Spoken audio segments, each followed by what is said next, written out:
Salut à tous, c'est Tuto iPhone et aujourd'hui on se retrouve pour une nouvelle vidéo. Une vidéo sur une présentation des nouveautés, des bugs et résolutions de la bêta 5 d'iOS 12. La 5ème bêta d'iOS 12 est tout juste sortie hier soir, elle a une taille d'environ 500 mégaoctets. Elle a comme version 16A5 339E. La version publique devrait sortir normalement aujourd'hui, donc le 31 juillet. Commençons avec les nouveautés. En premier temps, nous avons, lors de l'ouverture du temps d'écran, dans les réglages, une nouvelle présentation sur le fonctionnement de cette fonctionnalité. Celle-ci vous demandant désormais si l'appareil vous appartient ou si c'est à votre enfant. Les statistiques ont aussi été réinitialisées, cela arrive souvent lors d'un changement de version bêta. Concernant l'application photo, c'est exactement la même chose, la première ouverture de celle-ci montre une présentation rapide des nouveautés de la version d'iOS 12. Dans la catégorie album, des symboles sont affichés pour chaque type de média. Un léger détail qui permet de rendre l'interface moins brouillon. L'application FaceTime, quant à lui, dispose d'un nouveau son lorsqu'un appel audio commence. Nouvelle modification concernant la vibration, celle-ci étant moins prononcée lorsqu'on essaye d'ouvrir un multitâche sans aucune application ouverte.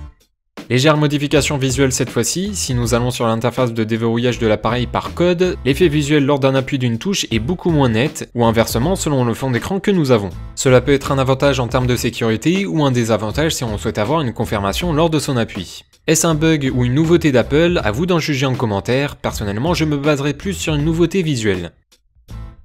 On continue avec cette fois-ci la batterie.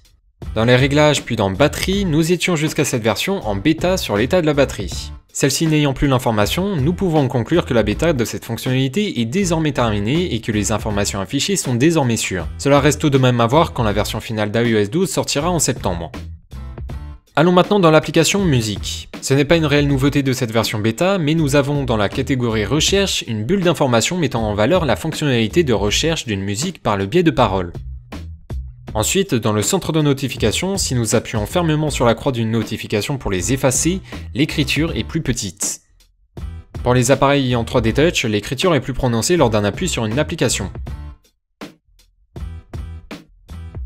Le centre de contrôle est quant à lui beaucoup plus sombre sur le fond des commandes. C'est aussi le même cas pour les widgets sur l'interface des notifications ou de l'écran verrouillé, le fond étant nettement plus sombre. Le widget bourse change aussi sur la visibilité des actions voulues. Passons maintenant aux résolutions des bugs. Le téléchargement d'applications a été résolu sur l'App Store. Le rafraîchissement automatique des statistiques de données cellulaires utilisées par application est plus effectif, ou du moins se montre très peu. Certains utilisateurs avaient des problèmes sur l'accès de la catégorie Pour vous dans l'application photo. Le problème est désormais résolu dans cette version bêta. Rassurons les joueurs de Fortnite, le jeu est toujours fonctionnel sur cette version. Concernant le bug le plus pénible de la bêta 4 qui est qu'autre que le bug d'écran noir sur un problème de luminosité, le souci semble résolu. Enfin, pour ce qui est de nouveaux bugs ou toujours présents, si vous avez des accessoires connectés par Bluetooth, un redémarrage de l'appareil iOS pourrait mettre à confusion la connexion qui rendrait l'utilisation entre les deux appareils impossible. Pour y résoudre, faites un oubli de votre accessoire puis appareillez de nouveau. L'application de la banque Crédit Agricole est toujours inopérationnelle, d'autres applications doivent aussi être dans le même cas, mais cela est sans doute lié au fait que les développeurs attendent la version finale d'iOS 12, par précaution de sécurité sûrement. Quand une identification est effectuée pour une connexion à une application, à un achat ou autre, l'icône de visage Face ID est plus présent. Je prends ça pour un bug, mais nous allons avoir confirmation si c'est bien le cas ou si c'est de manière intentionnelle dans les futures mises à jour. Enfin, Siri rencontre des soucis avec CarPlay. Pour terminer là-dessus, la fluidité et rapidité est très bonne, voire même meilleure que la précédente, même si cela se voit très peu, on ressent une légère amélioration. En termes de batterie, je ne peux pas déterminer cela en un jour, mais la chauffe de batterie est moins présente sur iPhone X, ayant fait des tests de plusieurs heures sur des jeux gourmands.